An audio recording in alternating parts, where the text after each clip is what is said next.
Hello and welcome to the Engineering Career Coach podcast. In this episode, I will be talking to Steve Foran. He's an engineer and founder of Gratitude at Work, and he's the author of the book, Surviving to Thriving, The 10 Laws of Grateful Leadership. We'll be talking about leadership and how engineering leaders can use gratitude to enhance how to lead. He also talks about how engineers can build better habits and will greatly benefit your engineering career. I'm your host, Jeff Perry. I'm the founder of More Than Engineering, and this is the Engineering Career Coach podcast. This is the first podcast dedicated to helping engineers and technical professionals with both their personal and professional development. Before we get started, I just want to mention that this is a free show and our sponsors help us to keep it free. So I would now like to recognize our sponsor for this episode, Washington State University. Washington State University's Engineering and Technology Management Master's Degree program is a perfect balance of technical and managerial education that helps prepare practicing engineers for managing projects, people, and organizational systems. As one former student noted, the knowledge that I gained from the ETM program helped me become a more competent, confident engineer and manager. The program greatly impacted my career and has been a key element in my continued success. You can learn more about the engineering management profession and program at etm.wsu.edu or email them at etm@wsu.edu. Take charge of your career and reach out today. Now let's jump right in.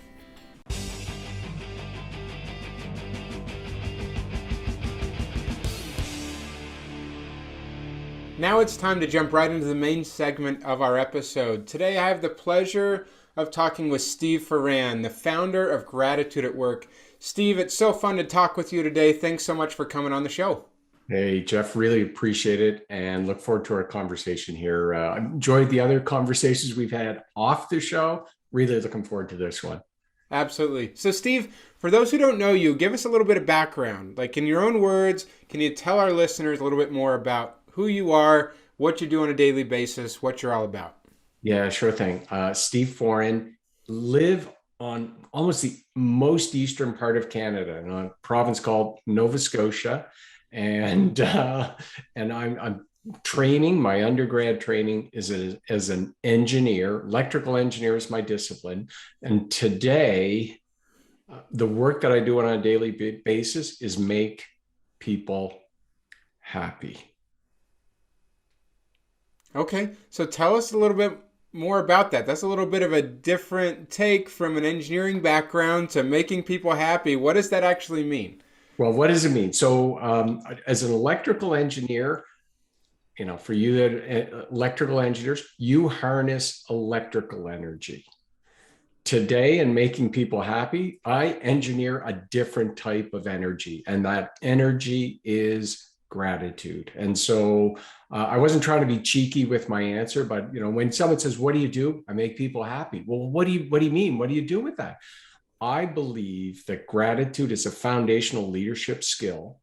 And when we embrace it, we become better leaders. We become more inspiring leaders at work, at home, in our community. And a side benefit of all of it is that we become happier. And so really, I'm a believer in grateful leadership and teach those principles to leaders and individuals that want to embrace them for themselves and for their team. So a little bit of corporate speak in there, Jeff, but I hope that's more helpful. Well, and we'll get into that because it's important to talk about these ideas, but also how they apply to us, right? But I'm still curious about this career path for you. I mean, this is an interesting path to move into grateful leadership and the training and things that you do now. Tell us a little bit about your path, how you went from being an engineer to making this transition to what you do today and how long you've been doing this. Yeah, it's interesting because in 1987, when I started working at the power company, I knew for a fact that I would retire there. There was no question in my mind. We would be sitting around the lunchroom because it was an awesome place for engineers. We'd be sitting around the lunchroom with a bunch of my buddies, classmates. They hired 7 engineers from my class. And I'm going, which one of us is going to be president? It wasn't me, Jeff. Okay. Apparently, not a knock on you, but it just wasn't the path you've taken, right? It wasn't. And I really enjoyed the work that I did as an engineer. Because as I drive around the province I live in today, I can see my fingerprints, right? That's one of the beautiful things as an engineer, whether you're involved in design or construction or in sales, you're involved in the building and creation of the built environment. And I can see that. And that just gave me a sense of joy and purpose beyond what you're doing on a daily basis. Because sometimes that satisfaction can take a long time to come. Anyhow, I still found myself wanting, I don't know how else to describe it, thinking that there was something else beyond what I was doing today. And in the mid 90s, the utility company went from 2,500 people to 1,800 people in a week. Wow. I was one of the 1,800, so I didn't go, but I had to let people go. And that's what changed me from thinking I'm going to be there for the rest of my life to I'm thinking there is something else. And I just started searching. And I had this realization in the early 2000s that it was as if my life was handed to me on a silver platter. And it wasn't anything dramatic. Just this series of events that happened that seemed to, and one of the things is that our kids were in high school, their first jobs in a neighborhood coffee shop. And in the matter of 4 months, earning minimum wage, working 5-6 hours a week, they amassed more wealth than half of the world's population. Yeah. And I went from thinking, I did it on my own to life was handed to me on a silver platter. And if you've ever had a compelling idea, Jeff, and that to me, it was just this compelling idea. I was just like, I got to do some research on this. And I was in grad school, did my research. And then I looked at my wife and said, hon, I got to start doing this. Okay. Interesting stuff. So obviously the work that you do now, you're big on gratitude, but I want to understand why. Like what got you so focused on gratitude being the key to happiness, and also how important it is for leaders? Like how does it apply for leaders of organizations, for themselves, for their teams, for the organization as a whole? Like why is gratitude so important for us? So important. Okay, good. That's a good question. Because if we go back to me having that realization, it was as if my life was handed to me on a silver platter. Okay. Up to that point, I thought I did it all on my own. I self-identify as a male, so I would say I'm a self-made man. I went from believing I was a self-made man to thinking everything was just given to me. And you still got to do something. You don't just sit back and do nothing. But what that brought was this sense of gratitude into my head and my heart. And I wanted to say thank you. So when I initially did my research, it was around gratitude, why people serve, why they give their time, why they help others. That's where my research started on this. And that's where I thought the path was going to lead me. And we did find that gratitude is at the core of generosity. But then I started looking in the rest of the literature, and really in 2006, 2005, there wasn't a lot of people embracing gratitude in the workplace. And I knew for a fact that is the place we spend so much time there that we need more gratitude at work. And so it was kind of where I grew up. And, I knew that because I had spent 20 years there. So it was just natural for me to say, okay, I want to take this new, and I didn't use the language as a business lever, but it really is another lever that you can use to run and use in your business and use in your personal life to be more impactful, to be more effective, and to be happier. And so I didn't discover all this, or I guess I discovered it. And anyone who discovers it, I guess deep down, you know it already. But the social science, it's out there now proving it again and again and again, week after week. And so gratitude really is a key important, and I call it a leadership skill. Okay. Because, anyhow, it's really important, I think, for leaders to embrace. Okay, so How does that actually happen? We talk about gratitude as a principle usually, like we need to be grateful for what we have and the things and the people that we're working with and whatnot. But how could a leader or an engineer actually use gratitude as a skill to enhance how they lead or work with others and find success and happiness in their work and careers? Yeah, fantastic. That is a good critical thinking question, right? Because it's like the so what? Why is this important? Gratitude, it produces an emotion. Psychologists would say it's an emotion, but it also it puts us into action. But it's an emotion that generates and puts us in a physiological state that enables you and you listening, watching, to access the highest order parts of your brain, the executive function. So you want to be able to access critical thinking, innovation, decision making. You want to be able to moderate your behaviors when somebody cuts you off in traffic, like to not let your emotions take over. When somebody does something totally inappropriate at work that just presses your hot buttons, do you want to blow up too? Or do you want to be able to control, right? Gratitude is an emotion that puts you in a positive emotional state. When you and I get in a negative emotional state, we effectively turn off our access to this executive function. And to me, practically, there's two reasons I think it's really good selfishly to be grateful. One, it feels good. Two, you get access to this executive function. And if you think, Jeff, just for a second, this last, we're recording this in January 2021, right? We're almost 2 years into this pandemic, and it's just like all this chaos, uncertainty. What's happening?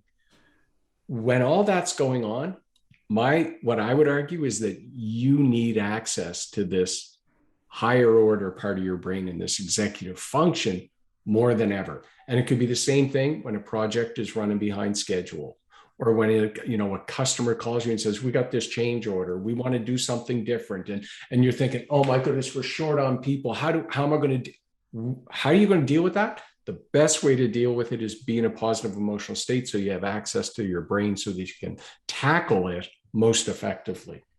Okay, so let me recap what I'm hearing from you, Steve, and you can expand on this and make sure I'm hearing this correctly. So saying this emotion actually allows us to think differently, react to situations, whether they be uncertainty, stress that comes our way, challenges that come our way, allows us to think more critically, think more creatively, and also act more collaboratively with people, maybe even help with things like conflict management and resolution, or you might even say conflict transformation, to move through those challenges with people and about the challenges, because you're not accessing those more primitive areas of the brain that are more in that fight or flight mode. We're able to access all of our cognitive functions because gratitude brings us to that state. Am I hearing that correctly from you, Steve? You're absolutely hearing that correctly. And what you're not hearing is saying,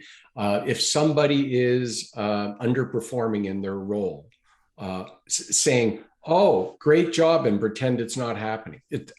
Two totally different conversations. Sure. But to have that conversation, where do we want to be? We will want to be in a place where we're able to access that part of our brain that is going to enable you as a leader to be as effective as you can in communicating, whether it's with a customer, a colleague, your supervisor, a business, whoever it is.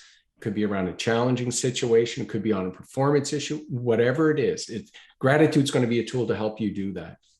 Okay, I'm going to ask you a question that came to my mind, and maybe you get this all the time, but are you saying that if gratitude is so important, am I supposed to be grateful for every single thing that happens to me? If something really crappy happens to me, if I, get paralyzed, or if someone that's really important to me, passes away, or if my boss is oppressive or even abusive or other things, like, are you saying I'm supposed to be grateful for everything in my life? I am saying, I can't say anyone should be grateful for anything. But what I believe is that we can find gratitude in any situation if we look for it.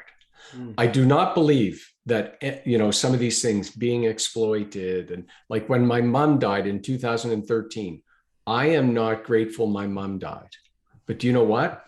In mom's death, the question I ask myself is, Steve, what are you grateful for here in this situation? My family of support. My friends, when we walked into that church and the funeral and it was packed and people were coming up to me, it comes back to me now. I can feel that in those connections. And so, Jeff, I think what I'm saying is that gratitude is about taking a perspective of, in any situation, looking for the good, right? It's not, I remember listening to someone talk about a situation where they were exploited as a youth, and they talked about it as if they were grateful for it. If I was this person, I couldn't say I'm grateful for that. I could find good in it. Yeah. Okay. Yeah. Is that helpful? It's a tough question, but I think you help with the perspective of finding, not necessarily every single thing to be grateful about, those sometimes terrible and very hard things that happen to people in life. But there are other things that we can look for to hold on to and access that state of gratitude, even in the midst of some quite challenging situations. It is. And you know what? I because of that, there are people here that are listening. Maybe you listening or watching, you are going through one of those things that Jeff's talking about. And because of that, I'm not saying you should be grateful for whatever it is that you're going through.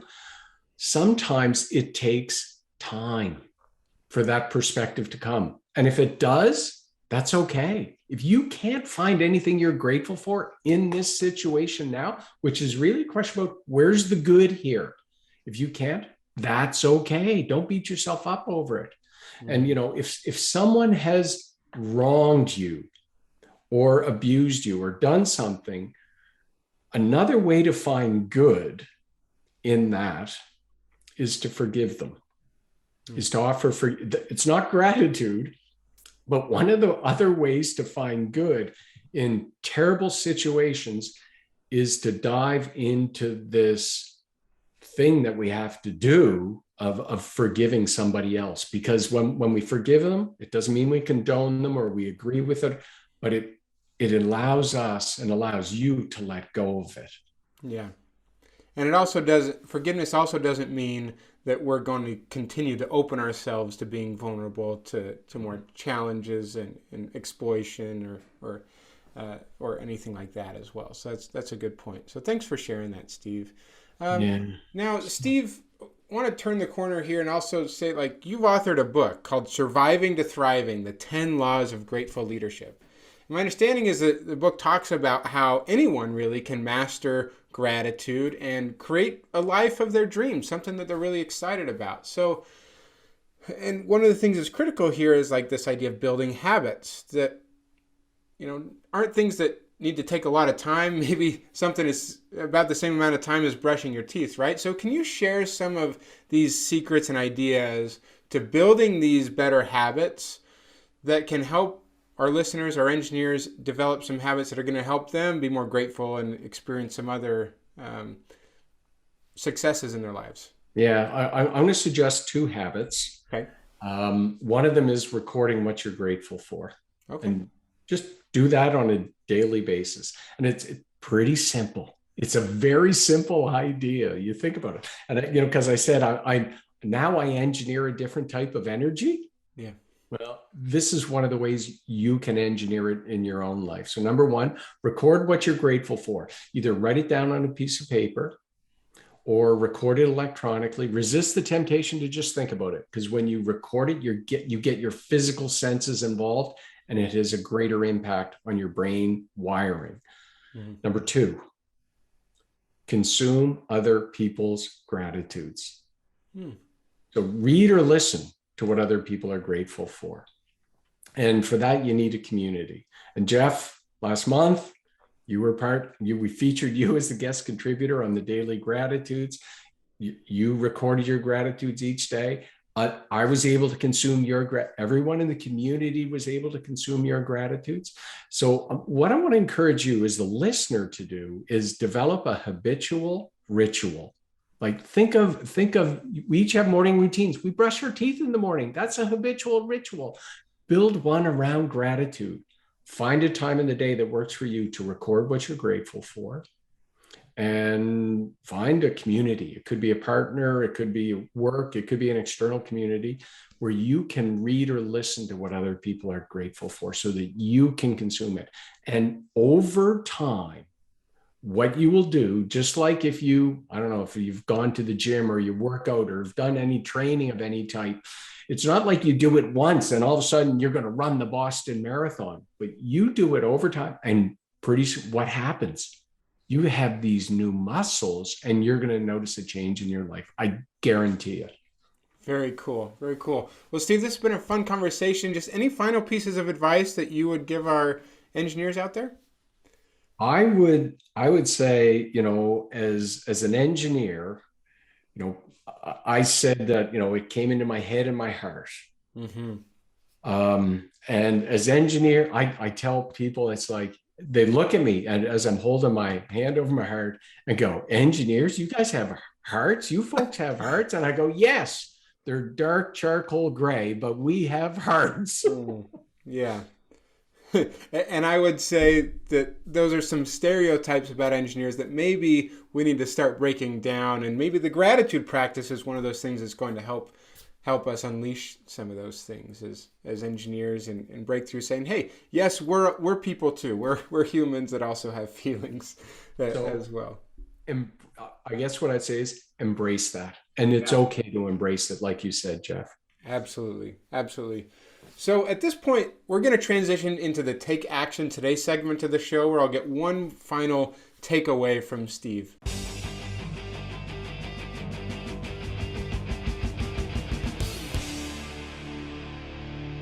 Okay, so we're back for our Take Action Today segment of the show. Now, Steve, we talked about some pretty basic, simple habits that people can start using to build more gratitude in their life. But one of the things that I've found true is that habits are actually hard to create and stay consistent with. So what would you say to those people who are wondering, like, okay, first of all, we got to get started, but then how do we actually make these things and build habits effectively so that they stick and become part of who we are and what we do on a consistent basis?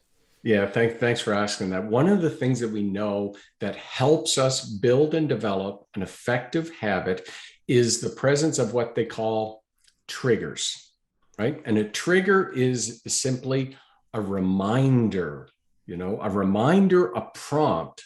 And so find a trigger. And then let me give you an example of a couple of triggers that might work for you. If you join a community so that you get a notification that or have a gratitude app, right? Where you're recording your gratitudes and the app sends you a notification, which is a reminder. Hey, Jeff, do your gratitudes. Sure. You can set a notification on your phone. You could put a calendar appointment in your calendar so that with a reminder on it or not a reminder, and that is your trigger to help you remember to build this habitual ritual. Okay, I love it. So accessing those habits by utilizing triggers that we can either create or find in our lives. So excellent. Well, Steve, this has been such a fun conversation. I am grateful that I met you, that we were introduced by a mutual friend, and we got to have this conversation today. Now, if people are wanting to learn more about some of the things you do, gratitude at work, and you talked about your community and things like that, where can they go to find these things? Yeah, if you go to gratitudeatwork.ca, And in fact, you mentioned the community there where you posted your gratitudes. If you join that community, you will receive an email reminder, or if you get the app, a notification on your phone that can be your trigger to help you build a gratitude practice. But gratitudeatwork.ca, that's the best way to find me. Or if you want there's lots of resources there that can support you in building and sustaining a habitual ritual so that you can be the engineer of your dreams. Excellent. Well, so much fun to talk with you, Steve. It's a pleasure, and I wish you nothing but the best as you continue forward in this new year. Thanks so much, Jeff. Really appreciate being on the show. I hope you enjoyed the episode today. We would love to hear your feedback, comments, and questions. You can go to engineeringmanagementinstitute.org, where you'll find a summary of the key points we discussed in today's episode, as well as links to any of the resources, websites, or books that we mentioned. And don't forget to check out our upcoming live webinars for this month at engineeringmanagementinstitute.org. Additionally, for any engineers who feel like they want to take the next career step, I've created some free training resources with an opportunity to join a more intensive program called the Engineering Career Accelerator. You can find more information at www.engineeringcareeraccelerator.com. Until next time, I wish you the best in all of your engineering endeavors.